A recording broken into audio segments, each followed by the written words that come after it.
प्रियात्मन सप्रेम जयजीव आदि मुनीश्वर योगेश्वर परम पूज्य सत्य सम्राट सदगुरुदेव सिमनी जी का वचनामृत से एक बूंद मनबल द्वारा निरोग रहने का अद्भुत उपाय। एक जगह पर कई प्रकार के वृक्ष है, जैसे आम, जामुन, कटहल और पीपल इत्यादि। इनकी उत्पत्ति और स्थिति पर विचार कीजिए। पहले पहले इनके छोटे छोटे बीज जमीन में डाल दिए गए।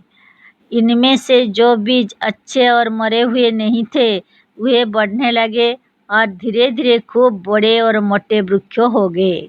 सोचना यह है कि सब बीज एक ही प्रकार की मिट्टी, हवा और पानी से अपनी अपनी खुराक ग्रहण कर रहे हैं, पर बढ़ने पर एक ही प्रकार के नहीं हुए।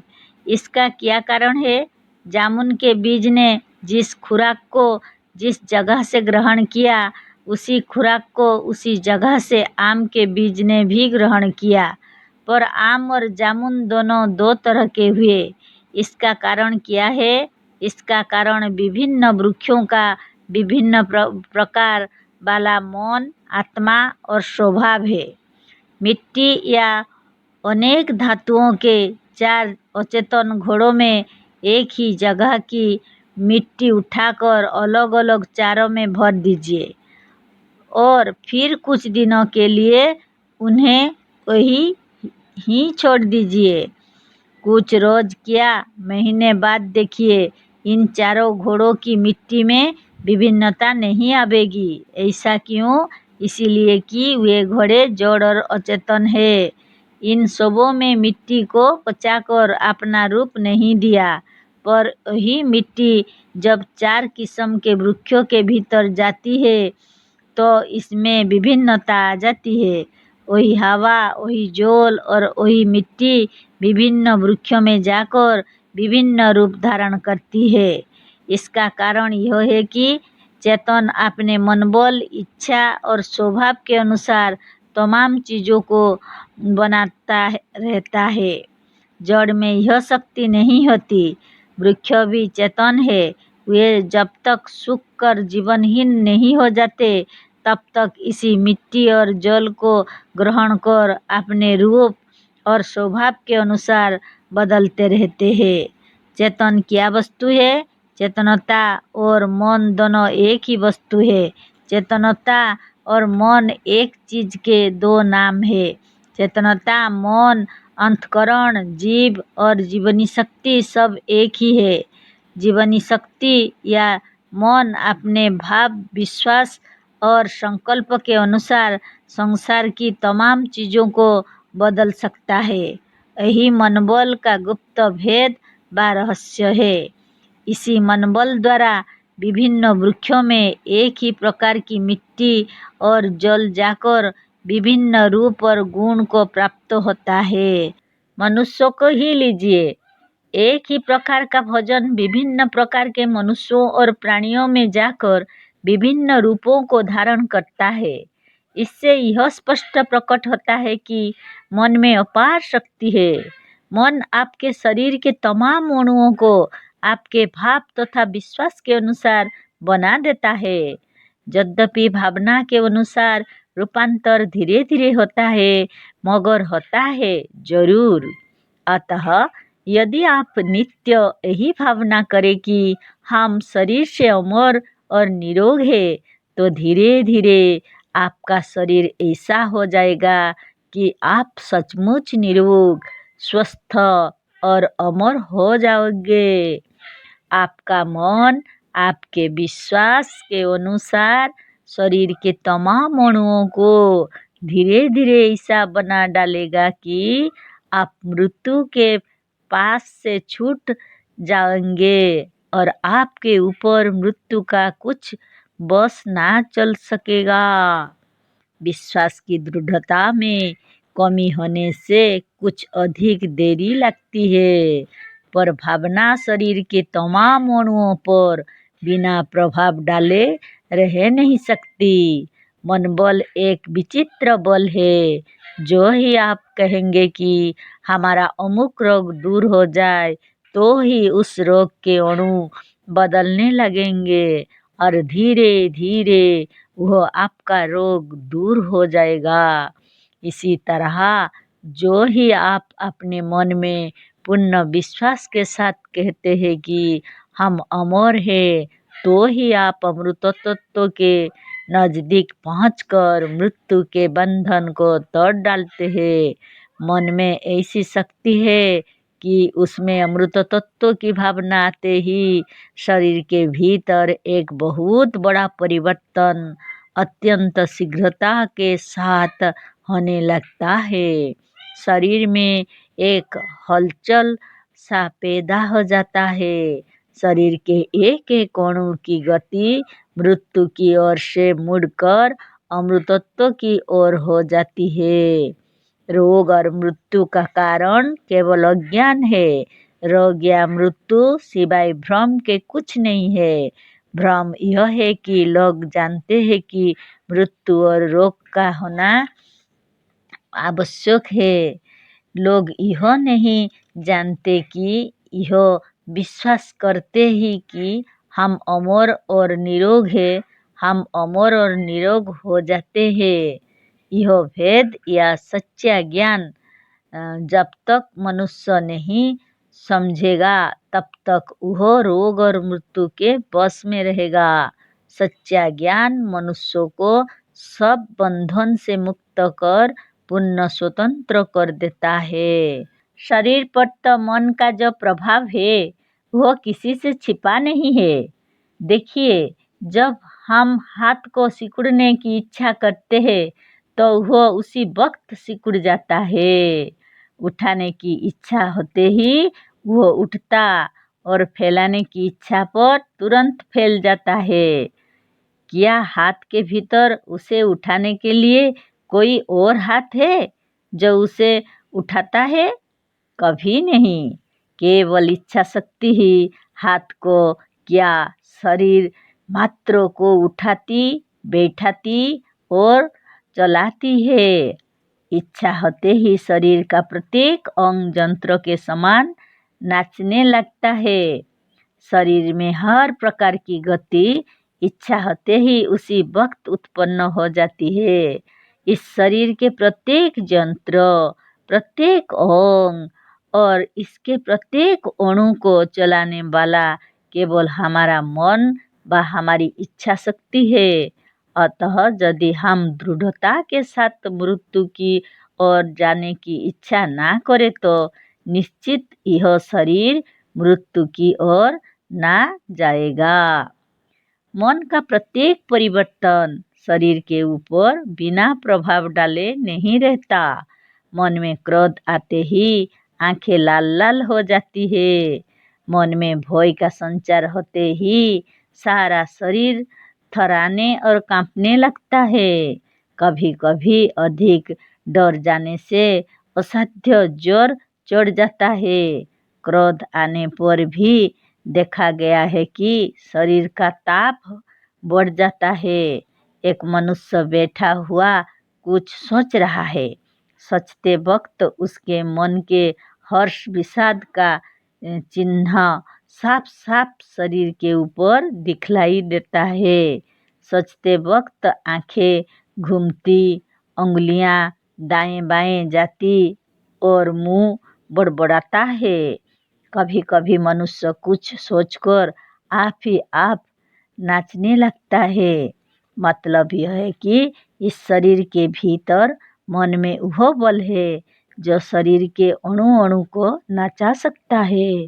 मन के भीतर नवीन विचारों के आते ही शरीर के भीतर उसके अनुसार क्रिया आरंभ हो जाती है। अतः अमृत तत्व और आरोग्यता की भावना आते ही मनुष्य अमर और निरोग होने लगता और हो जाता है।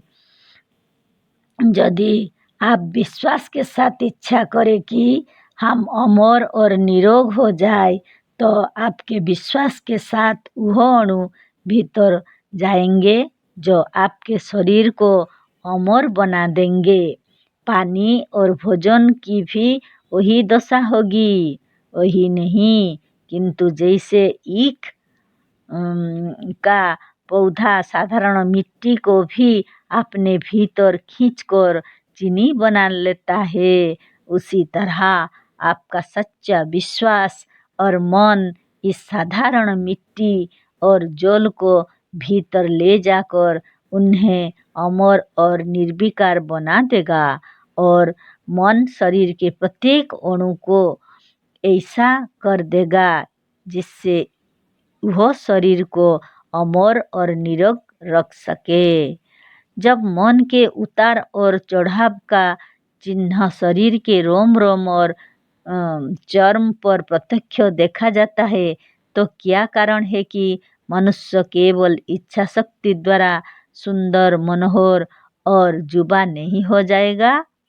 अवश्य होगा। सुंदर, मनोहर, प्रभावशाली, बलवान और जुबा बनने के लिए केवल मन से संकल्प करना होगा, बस सब हो जाएगा। मन में जरा सा डर आने से शरीर के रोम रोम खड़े हो जाते हैं। एक सेकंड में मन शरीर के रोम रोम को खड़ा कर देता है। इससे क्या यह नहीं साबित होता कि मन का शरीर के अवयवों पर अधिकार है? जरा सा मन के बिगड़ने से पेट इतना बिगड़ जाता है कि मतली मालूम होती, दस्त लगता और बमन होने लगता है।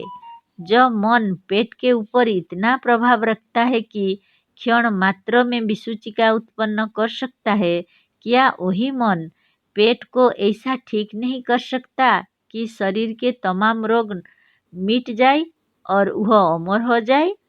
अवश्य हो सकता है। मेस्मेरिज्म की सारी करामात मन से है। मानसिक चिकित्सा द्वारा क्षण मात्र में जो रोग दूर किया जा सकता है, वह इसी मन की करामत है। मन सब कुछ कर सकता है। मन आपका है और वह आपसे अलग नहीं है। मन में और आप में कुछ भेद नहीं है। अतः आप सब कुछ छोड़कर अपने ऊपर भरोसा करें। आपकी आत्मा क्या, आप स्वयं सर्वशक्तिमान और ईश्वर है। आपको अपनी शक्ति पर विश्वास न करने के कारण ही सारा दुख उठाना पड़ रहा है। मनुष्य इच्छा स्वरूप है और कुछ नहीं। अनेक इच्छाओं के समूह का ही नाम मनुष्य है।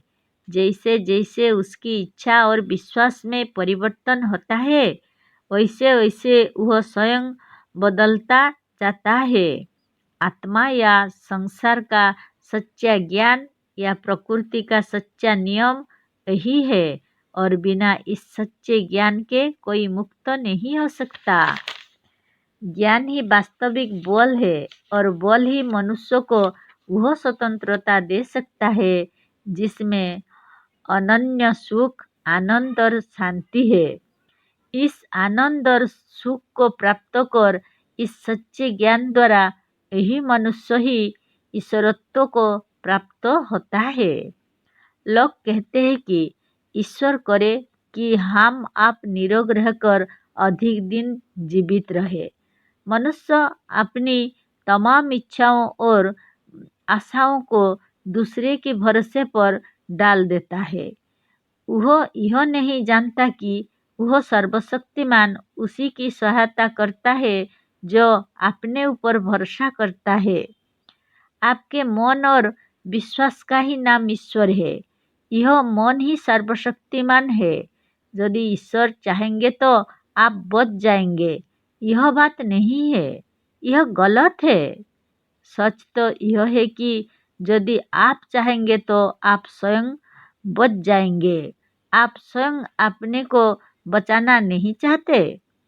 ईश्वर के सच्चे ज्ञाता कहते हैं कि ईश्वर किसी को जिलाना या मारना नहीं चाहता। वह कुछ नहीं चाहता। वह बिल्कुल निरीह है। ईश्वर इच्छा रहित है। ईश्वर के ज्ञाता कहते हैं कि ईश्वर हमारी आत्मा से अलग नहीं है। सच्चा ज्ञान हमें साफ साफ बतलाता है कि हमारी ही इच्छा ईश्वर की इच्छा है। जो स्वयं रोगी रहना और मरना चाहता है, उसे कोई निरोग और अमर नहीं कर सकता। जिसका यह विश्वास है कि मनुष्य का मरना आवश्यक है, उसे ब्रह्मा भी नहीं अमर कर सकते। मनुष्य अज्ञानवश अपने बस की चीज दूसरे के भरोसे पर छोड़ देता है। लोगों को अपनी शक्ति का पता नहीं है। छोटी बुद्धि इस सच्चे ज्ञान तक नहीं पहुंचती और लोग अपने को अत्यंत दुर्बल पाकर अपने बस की बात ईश्वर पर छोड़ देते और उसकी पूर्ति के लिए ईश्वर की प्रार्थना करते हैं।